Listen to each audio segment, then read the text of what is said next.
This is Leisha Holmes, and I'm your host on the Recruiters Recruitment Podcast. And I'm absolutely thrilled to be joined today by somebody who's actually been listening to our show behind the scenes. She's one of our wonderful audience, as you all are too. And she sent me an email not so long ago seeing if she could come on the show herself. And I'm delighted to welcome you all today. This is Lauren Harrop, and she's the talent partner for D2L. Welcome to you today, Lauren. How are you?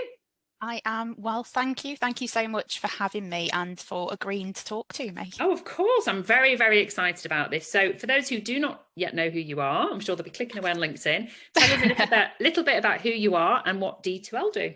Yeah, so I am talent acquisition partner for the international business for D2L. So as you can probably gather from my job title, D2L is an international business, primarily based over in North America and Canada. Kitchener, Waterloo, as my colleagues will be very pleased that I've shouted that out for them. However, we are actually a education technology business, and we actually provide learning platforms for the education sector, as well as LMSs for the corporate side of businesses as well. So nothing to do with recruitment as such. So I am internal. I'm not an agency recruiter, but I like to have the external mindset. Definitely. And I absolutely love what your company does, because I'm a mum of two and I've always waxed lyrical about the education sector. Having witnessed what my own daughters went through from the pandemic, the education sector needs a massive shake-up. And the only way it's going to do that is through machine learning, is through technology like your company provides, and it's just wonderful. So just before we go into the interview on the topic we're going to talk about, I am really interested. There'll be loads of parents listening as well. So what do you forecast in terms of how our children are going to learn in the future? So I think from my point of view, what I've noticed, I've been with D2L now for about 4, maybe 5 months. So I'm still very new into the education technology industry. D2L, though, have now been established for 20 years, which was online learning 20 years ago. And I look back and think, our founder had this idea to learn so much smarter than we were, and I was still trying to figure out word art in a Word document and PowerPoint. How we came up with that, I don't know. But the business itself has really grown, particularly through the COVID period, but we've been very mindful of that, because obviously everything's gone online, everyone's been learning very differently, and everybody does learn differently moving forward. What we noticed is that actually when the restrictions started to die down, depending on where you were globally, and even down to country and regions within countries, as we know ourselves in the UK, some people went back to the classroom, some people enjoyed that interaction, some people didn't. And I think what you've now seen is a bit of stabilization coming in around that online learning piece of being a lot more acceptable and a lot more accessible for individuals. So for us, our mentality has always been making education accessible for everyone. It's not just about your students in a primary school or secondary school. It's not just about online distance learning. It could be like the audience that we've got there now. It could be the parents that maybe need to do some learning outside of the parent hours. It's really opened up a whole realm of possibilities, and what we've noticed as businesses is driven us forward to look at what else can we do with our platform? How do we make that happen? And we're very lucky that we've got such a talented team of senior leaders that drive our business. We've got a talented team of developers. We've got just such creativity in the business that's pushing it forward. And it's being embraced by so many people on a global scale now. That's remarkable. That we can't see that this is going to slow down anytime soon now. Of course it's not. And you know, anyone that sort of abandons the thought that we're going to be in a digital world going forward, which if my daughter's ex-head teacher's listening, this is a wake-up call for your mindset. For those who don't appreciate that we're not trapped in the 1990s anymore, that this generation coming through and future generations beyond Generation Z and what's the next one's Alpha. It is Alpha. They will be learning through digitalization, through gamification. This is the world that they inhabit, and I think it's remarkable. And I'm also pleased to hear that you're in the corporate world. So, but I just wanted to ask that as a, you know, as a parent, and very aware that a lot of our listeners are people who are maybe newly coming through university or leaving college, and they might have siblings and relatives that are, you know, probably using some of your technology. I just think it's brilliant. It is, and for me, So when I was approached by D2L about an opportunity with them, I actually pushed back to the business and said, look, I'm not your target audience. I've not done higher education. I left high school and went straight into work. And they were very smart how they came back to me, said, actually, you are our target audience, though, because we can support you with your education and we can progress you forward. And I suppose from a selfish point of view, for me, D2L actually give every D2L employee $4,000 a year to learn with them. Good. So That's amazing. my education is never going to stop, regardless of what age I am. Because education isn't just for new people. It's not just for children. We educate until the day we die. It's as simple as that. So I love that mindset. That really plugs in very well. So going back to my intro to you, I was just beyond flattered, which I always am when I get any messages from any listener saying, you know, which particular episode they've enjoyed.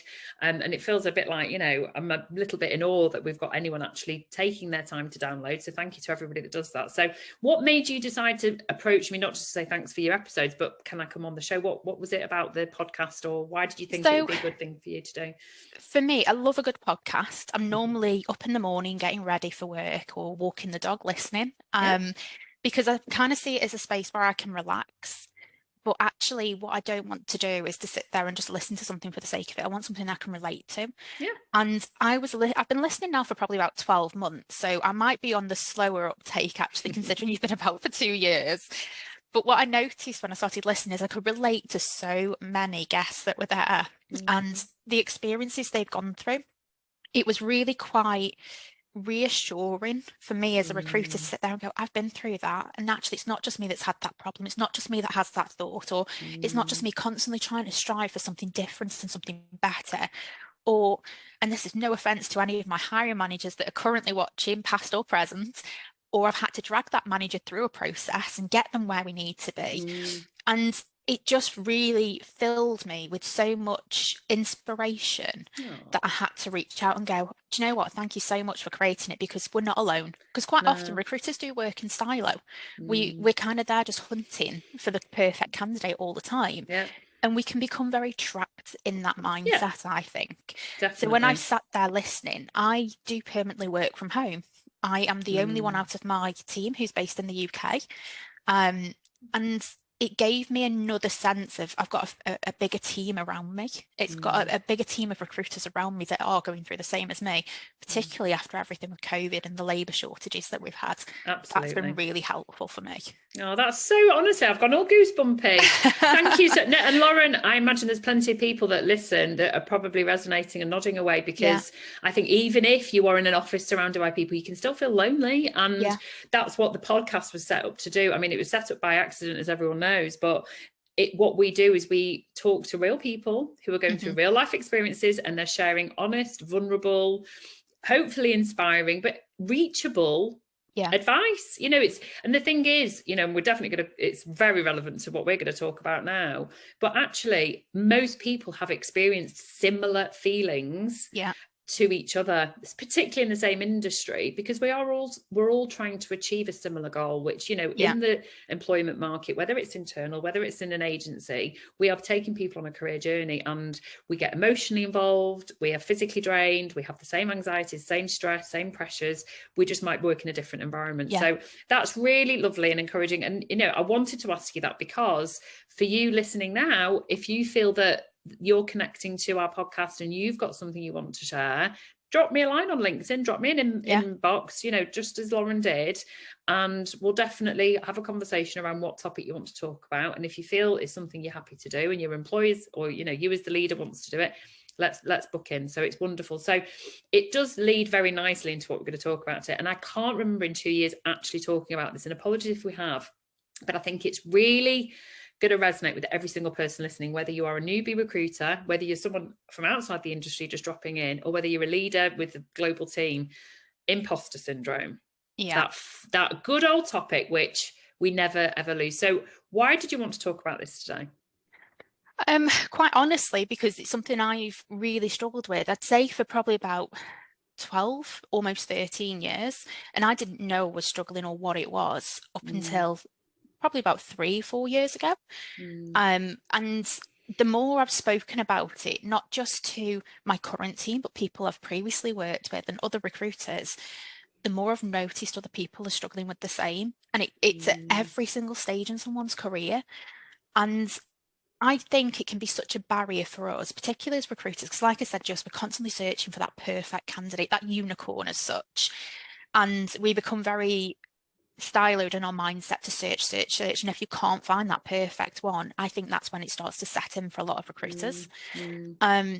Particularly for me, I don't think it's spoken about enough across businesses. I think mental health is a big driver now, but I think that's been driven off the back of COVID. I don't think anyone actually labels imposter syndrome and how they cope with it, what they do with it. And I think a lot of people don't even admit to it and really struggle through it.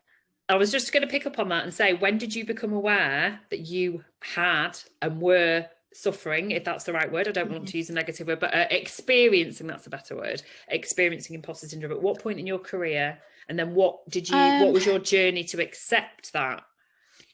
So I actually think that the point in my career that I realised I was struggling with what it was and pinpointing exactly the name for it was probably about 4 or 5 years ago. I can't remember the exact time frame, but I remember the meeting that I had. And it was actually with one of my previous managers who, I hope she's okay with this, but Liz Howard, who has since become a mentor for me. She's been absolutely fantastic.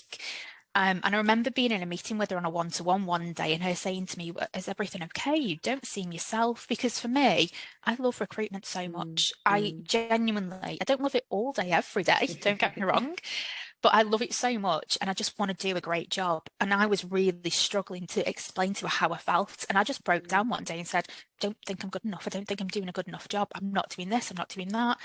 And she sat there and she's like, what is going on? And she said, you're focusing on everything that you think you're not doing, but you've not focused on this massive list of things that you're achieving and what people are feeding back and how they feel about you and the relationships that you've got. And she turned around, she says, do you feel like you're a bit of an imposter? And I was like, yeah, I don't think I should be doing this job. I think I've kind of like winged it all throughout, my career. And she turned around and said, so do I. And I sat there and I was like, what? I was actually really, really shocked she admitted it. And she said it's imposter syndrome. Now, Liz has done a lot around psychology as well, which plays in excellently to recruitment and talent acquisition. Yeah. And she kind of talked me through it. And there was actually one phrase she said, just go and do it. Just go and do what I'm asking you to do. Forget about it. Just do it. Told you to do it. Go and do it. You don't need to worry about you. Yeah. And I don't know why I needed somebody to say, just go and do it. And it was actually around a project that I was working on.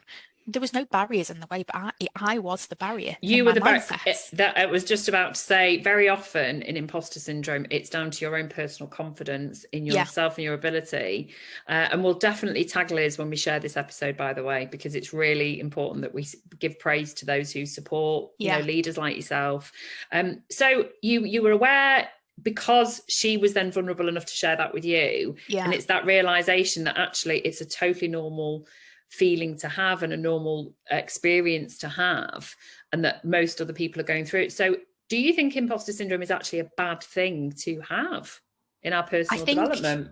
There's two sides to it. I think it can be so detrimental that it overwhelms somebody and it does put that barrier in place.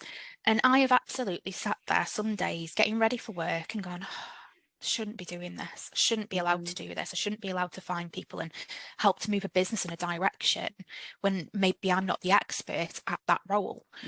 But then there's other sides to it where I go, do you know what, though? I thought that yesterday and look what I achieved. And it is about having the confidence to confide in people and to show that vulnerability, because I actually had a situation about 3 weeks ago. So I travelled over to Canada to meet the team. I was delivering a presentation and I was convinced the presentation was not good enough. And there was one of our HR business partners I shared it with, and she reviewed it and she actually said, I know you do struggle with imposter syndrome and I think you're having a bout of it right now, telling me this isn't good enough, because actually it's absolutely fantastic. And I sat there and went, she's identified it, because I've already said to her, I struggle with this. And she reassured me and I was like, do you know what, you are right. I've done everything I can. And I think it does reassure you to confide in others, but equally, I think it pushes us to do better work. Yes, I do think There is a very fine line, though, by producing the best work of your career to burnout as well, because you're constantly wanting more. I agree with you, and I'm really pleased that you brought that up, actually, because I think that because it comes down to mindset, it's that willingness to keep pushing yourself forward. So it's knowing when to stop. It's exhausting. It can be exhausting, and I think that's possibly a topic for another day, without a shadow of a doubt. So the flip side to imposter syndrome, and I was just scribbling away if anyone's watching on YouTube, is somebody who's overconfident, somebody who's actually arrogant. And we've got this persona, certainly in recruitment agency, maybe less so in the in-house world, but there's definitely this persona of the swaggering, confident, bolshy Wolf of Wall Street. I think we're losing that. I do think we're losing that, and it's down to sharing podcasts like this that we're hopefully shattering that illusion. But that's the flip side of imposter syndrome. So for me, I think to have the fine balance of self-belief and having imposter syndrome, it keeps you moving just that little step forward. Humble. I do. Yeah, I think that's a really good point. It does keep you having that sense of humility, that you appreciate what it is you're doing. So taking that step forward, you still did your presentation, you still got on the plane to Canada, you didn't bottle it. And I nearly fell asleep during the presentation from jet lag, but that's... What, during your own presentation? That's ridiculous. Yeah, definitely. The team kept nudging me, going, "Are you okay?" I was like, "I'm so tired." That's hilarious. I'm surprised the adrenaline hadn't kicked in. No, I was way past it. There's a lot of caffeine in my body the day before, and I think it had worn off. I was on the down. As a fellow coffee lover, caffeine can actually make you crash at the wrong time. It really can. That's hilarious. So you were very, I guess, brave and honest to talk to Liz about it at the time. So do you think, so for the people listening now, and then this is particularly to those in leadership roles, should people admit they've got it? Yes. And controversially, I have admitted that I've suffered with it after speaking to Liz, to other people, and they've told me I shouldn't admit to it. Why? But I found when you don't admit to it, you bottle it up. It makes you worse. It makes you feel that you are an imposter and that you are doing something wrong. I fully believe that regardless of what level you are, any leader that you are, at some point in your life, you have felt like this. So the people you're leading will also feel like this, and it's normal to go through. I equally think, though, unless we demonstrate that, we're not going to create any success for our future leaders coming through as well. We need to make sure they can see that it's not just been a smooth journey for all of us, and that we're all just here happy finding perfect candidates.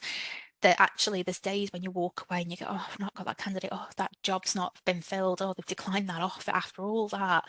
But equally, they need to see, actually, am I doing the best? Actually, is this right? You need to confide not just in somebody of your own peer level, but actually your team that you're developing as a mentor to them, to show it's normal. We're human. It's a very human sense. It really is. And I think it resonates to whatever your job is. You know, you think about going from primary school to secondary school, you think about moving out of home for the first time, you think about, you know, walking into doing a public speaking event, whatever it is that where you have felt this, you will have felt this. I mean, I'm super confident. I'm quite an extroverted person. I'm actually an introverted extrovert, but I am a very extrovert person, really confident on the stage. But I still get imposter syndrome. I still get it now doing this podcast. I'm like that. Oh my God, you know, wow, people are choosing to come on my show. So I know what techniques I have for minding my ability to take that step forward, to take myself out of my comfort zone, which is basically what imposter syndrome is. It's trying to keep you in your comfort zone, to not becoming so anxious that I will then have a physiological effect, which anyone that's ever had irritable bowel is a direct impact of imposter syndrome, having something like irritable bowel, you know, skin rash, palpitations, sweat, even emotions as well, becoming overwhelmed. Yeah, absolutely. So just share with us what you have physically done, and maybe, you know, emotionally done, maybe a top 3 if you've got 3. I haven't prepared Lauren for this. If not, I'll chuck a couple of mine in. What would you recommend, or what has worked for you to allow yourself to kind of envelop what imposter syndrome is here for, to take you to the next stage? So if it's okay, I'm going to share a little bit of a story since I've joined D2L, actually, because the reason I've done something at D2L was to help me, which is quite selfish, but knowing it'd help others. So I was probably about about 8 or 9 weeks into my employment with D2L. And as recruiters, we know that candidates go through a journey of change and their emotions set in. They go, oh my God, what have I done? I've changed jobs. I thought I was immune to that, knowing to expect that. And I wasn't, quite simply. We use Slack very heavily at D2L, and we've got a wellness channel in there, which is encouraging people to talk. It's encouraging people to share physical and mental activities. If we're out on a walk, we'll post it in there. If there's an infographic we see, we post it in there. I felt so overwhelmed with imposter syndrome one day. The next day, though, I woke up and I was like, if I feel like this, others are feeling like this. Nobody's talking about this. How do I make people talk about it to go that it's not just all about me, that other people can see they're not alone as well? And I actually put a post in the wellness channel to a lot of people. There's about 1,200 employees at D2L. And I actually put, hi, my name is Lauren and I'm an imposter. And then I actually explain what I meant by that, to say I've had times that I felt that I shouldn't be doing the job that I'm doing. I've had times where I felt that I'm absolutely fantastic at what I do. And I explained the feelings and how I felt about it. And I hit post. I hit post on it. And I thought, there's no going back now. I need people to understand that this is normal. And I felt comfortable doing that in a wellness channel because it is psychological. The response I got from that was really overwhelming. The business really responded so well, to the point where we actually held an imposter syndrome session where we didn't record anything, but we invited anyone that wanted to attend. We all spoke about how we felt when it set in, when we identified it, how we feel day to day and how we cope. And I had so many people reach out to me to go, I've never been able to identify what it is or why I felt that way. Like I shouldn't have been doing what I was doing. And now I understand it. And for me, I'd achieved something straight away from that by going, imposter syndrome is so difficult for some people to manage, but by identifying what it is, it helps them to manage it. And for me, one of my main coping mechanisms is talking, whether that's to family, friends, colleagues, even my direct team. They must get fed up of me, the poor team. They must get fed up of me because I'm like, is this good enough? Is this what we're expecting? Is this right?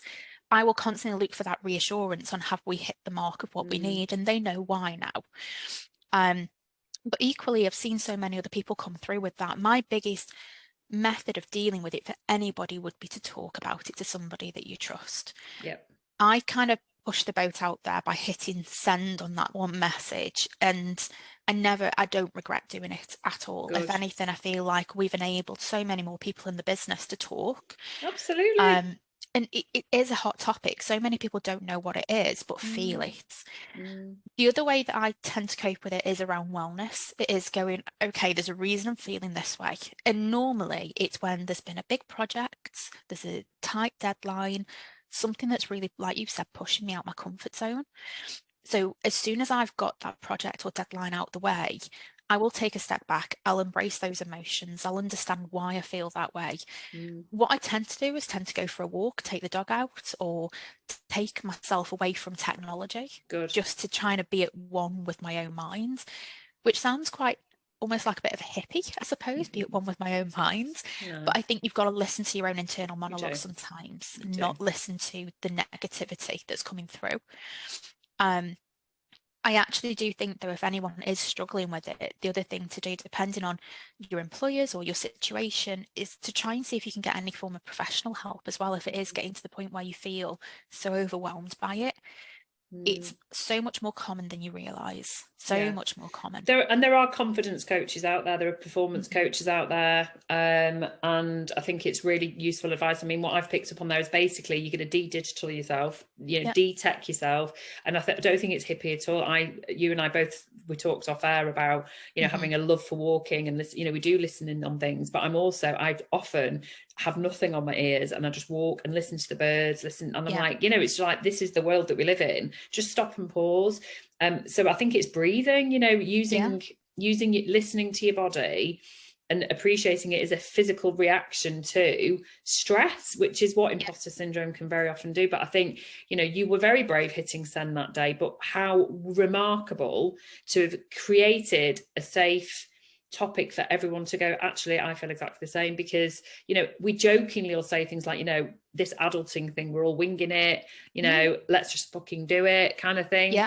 Let's take one step forward. But actually, it's a real thing. And I think today's conversation, I hope, will be the catalyst, even if it's just for one person listening, just one person, to actually go and have that meaningful conversation, whether it's with a peer, whether it's with a leader, whether it's with their team, and to stop feeling like they're totally isolated, because imposter syndrome is part of being human. It is the human journey. It is. Otherwise, we'd still be in caves. We would still be in caves. That's the truth. We would. That's the funny thing, though. And like, when you said to me, okay, what do you want to talk about, though? I was quite hesitant at first to go, right, I think we need to talk about imposter syndrome, because I thought you'll either get it or you won't, because that's the reaction you tend to get met with. Why imposter syndrome? Or actually, yeah, I get it. And the reason that I thought actually it's applicable within the recruitment podcast is, one, I am a recruitment professional myself. I've sat in recruitment now for 13 years. And actually, it doesn't get any easier in those 13 years. It tends to be a trigger. There tends to be someone or something that's been said or happened or done that triggers that for you. Now, the one thing that I have personally noticed is, us as recruiters, we always want better. We always want that unicorn candidate. Managers always want more. We need to hire smarter, faster, better, lesser cost. I've done the agency piece earlier on in my career. I'm now in-house. And you know what? It doesn't matter if you're agency or in-house. They want better, smarter, faster, lesser cost. Of course they do. And so you're trying to actually really develop that for them. And you're the one that this is all resting on. We need this person in for the business to achieve X, Y, or Z. We need to find the perfect person. And the amount of pressure that we get as recruiters to find that perfect person sometimes is very overwhelming. And I sometimes sit there and go, I can't find this candidate, but there must be somebody there that can do it. I need to take a different approach. I need to look at it a different way. But straight away in the back of my mind, there's that niggle there going, you can't find them because you're not good enough. You can't find them because you don't know how to. And recruiters will feel that because of the pressure that we're on under clients or managers, whoever it is. And I have spoken to quite a few recruiters about this, particularly over the last 12 months. And I have noticed it tends to be more prominent in recruiters than actually any other areas within what I would say is a HR function. Wow. Because of the deadlines, because of the targets we're working to. It's a pressurized job. It really is. And honestly, I think that after this episode is shared, which if you're listening to this now, drop Lauren an invitation to connect. And I'm sure you will find that there'll be lots of people thanking you for bringing this to everyone's attention, because, you know, to finish on a point around well-being and, you know, making sure that we're looking after one another, because we are, as we record this now, going into the latter quarter of 2022, we're in a recession. You know, we've got a global situation with a war in Russia and Ukraine, which is impacting everybody's energy. We're just coming out of a pandemic. Who knows what's around the corner? You know, there's still lots of focus on the climate, etc. There's this constant narrative of stress, pressure, and we're in a stressful job. So I do like the fact that you brought it back to well-being. And you know what? As you're listening to this now, don't just switch off and go and do a task. Just sit for a few minutes. Take 5 minutes. Take 5 minutes now. Please do that. And it's as simple as what we tell our candidates. We tell a candidate after an interview, don't rush straight back to work. Take 5-10 minutes to digest what's happened and experience it. Please do the same. And like you've said, if anyone wants to connect and discuss this later, I'm happy to do that. Thank you. Nobody should feel that they are alone with it, and equally we all need to work together. We're on the same playing field at the end of the day. We are, absolutely. And this has felt like a very emotive topic to discuss today, and I'm so grateful for your time today, Lauren, and thank you to your wonderful employer for sharing you with us, and we look forward to connecting with lots of people all around your global community. And for those listening on the Recruiters Recruitment Podcast, thank you for joining us once again.